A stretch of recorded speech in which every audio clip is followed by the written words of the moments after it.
Section 4 is going to cover information gathering.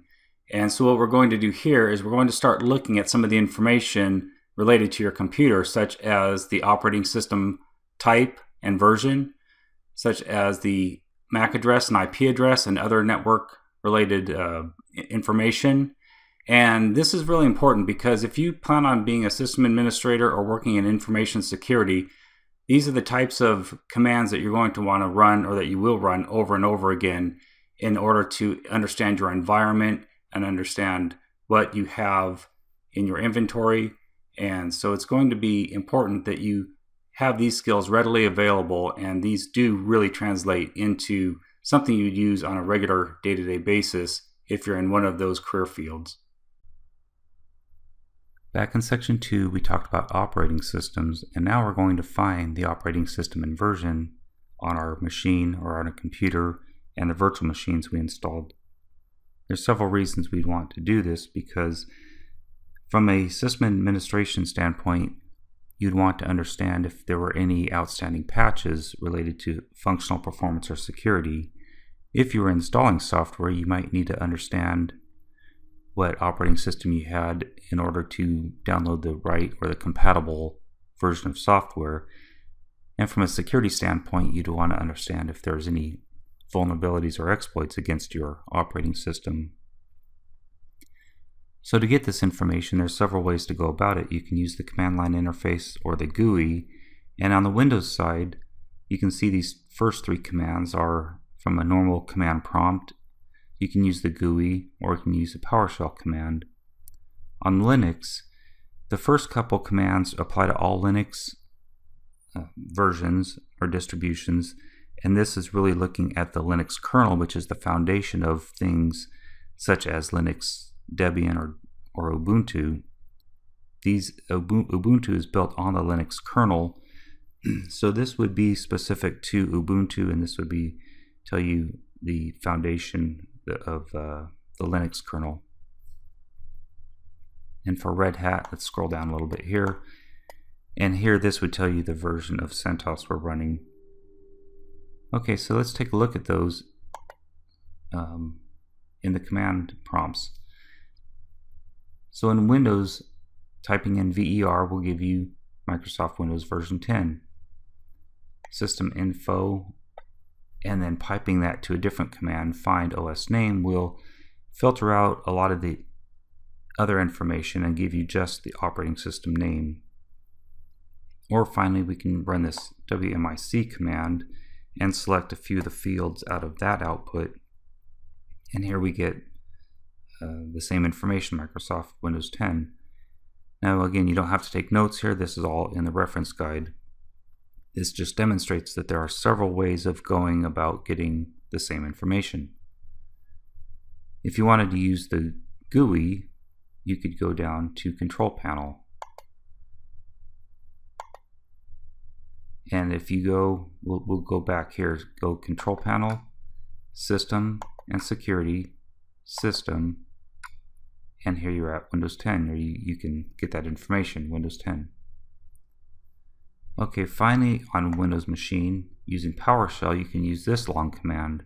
Now why would you want to use a long command like this when you could just type in VER and get very similar information? Well, PowerShell gives you a lot more functionality and flexibility, so it's worth the time getting used to the syntax and this command structure. And we'll talk a little bit more about PowerShell later on in the course to explain some of this structure, but for now just type out the command and you'll be able to practice getting this information.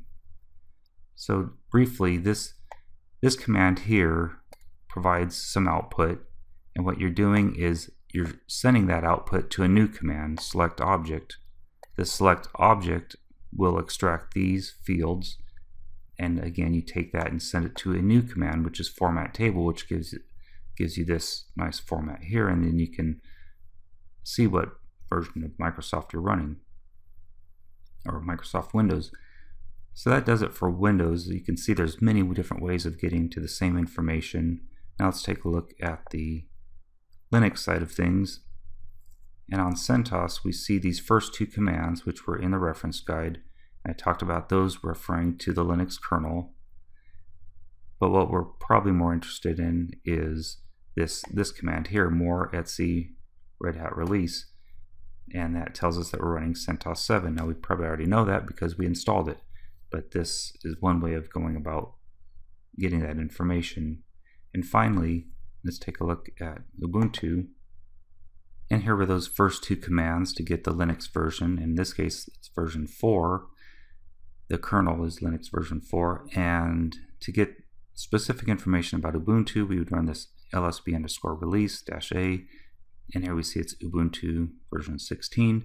Now if we wanted to use the GUI, we could go to here to System Settings.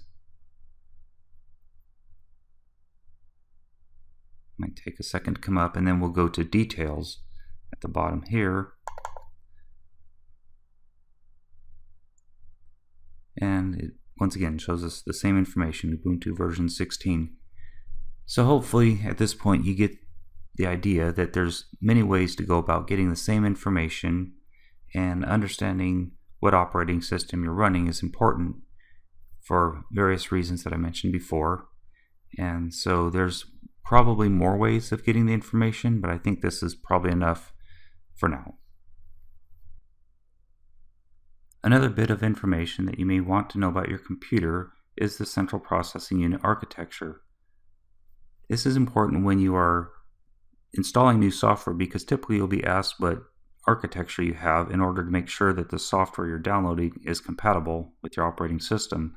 Now the architecture just determines the amount of memory that can be processed, and a while back, a long time ago, they had a 16-bit architecture that moved to a 32-bit architecture, and now more recently a 64-bit architecture. Most laptops and computers these days would have a 64-bit architecture, but to verify that, there's several ways of going about that, and we can either use, on the Windows side, we can use a GUI or a command line to get the information, and same thing on Linux. So let's take a quick look here. If we go to Control Panel, we'll start at the Control Panel and go to System Security and System, and we're looking for the architecture. There's another term that's used for architecture, and that is system type. So here, system type is 64-bit. That's the architecture. If we use a command line, we use PowerShell command line. This is the same command we ran in the last section, and we extracted this field, OS architecture, again showing 64-bit. If we go to Linux and Ubuntu, if we're using the GUI, we go to System Settings, and we already pulled up the Details page. Once again, you'll see you're looking for the architecture, but it's called OS type in this case, and so it's 64-bit. Once again, 64-bit. And if we ran the command line, it's a little bit cryptic, but if you see something like x86_, this part of that term, it tells you the architecture, so it's 64-bit. So it's a little harder to decipher. Those other ways are maybe a little bit easier to find the architecture. So once again, this demonstrates that there's many ways of getting to the same information, and that in this case, you'll want to know the CPU architecture primarily when you're installing new software. You'll be asked for the architecture, and so this is one way, or these are a few ways that you can get to that information. Another piece of information that you may need to know about your computer is the computer name. The computer name is also referred to as the host name. Now you also might hear some other terms such as fully qualified domain name, or FQDN. That basically is made up of two parts, the host name and the network name. One final term you might hear is localhost. Localhost is a way that a computer can refer to itself. And I'll show you some examples of all this in just a minute. So one other thing before we start looking at the commands is to notice that the command to find the host name or the computer name is the same in Windows and Linux. You can just type in host name. Now there's other ways to find the computer name or host name, and those are listed here. You can find it with the command line or the GUI. So let's take a look at that. In a basic Windows command terminal, You can just type host name and you can see that it's Toshiba 2 in this case. You can also use the system info command, pipe the output to find host name so that you can filter on just the host name and eliminate the rest of the clutter, and you'll see the host name here. Alternatively, you can use ipconfig/all, pipe that again to find host name, and once again you see the computer name or host name listed. Now if you wanted to use the GUI, you go into Control Panel, start at Control Panel, System and Security, System, and here you'll see the computer name down at the bottom here, computer name Toshiba 2. Okay, now let's look at Ubuntu. As I mentioned, it's the same command, host name, give you the host name or computer's name here. If you wanted to use the GUI, go to System Settings. I've already opened that, to the Details page, and once again, here is the host name. Here they call it the device name. So there's many terms used to mean the same thing, so you just have to kind of get used to that and adjust. But the last thing I wanted to point out is I talked about localhost, and I said the computer refers to itself by localhost. So if we looked at CentOS, if you recall, the command prompt was made up of the username, the computer, and here you see it's a localhost, so it's referring to itself. This means that you're not on a remote computer, you're on the local computer here, as shown by localhost. So those are just a few things to be aware of as far as a computer name is concerned. Once again, many ways to find the same information, and the interesting thing is you'll start to see that some commands that are used in Windows are also used in Linux or vice versa. And so if you become familiar with some of these, you'll be a lot more adaptable to whatever environment you're working in.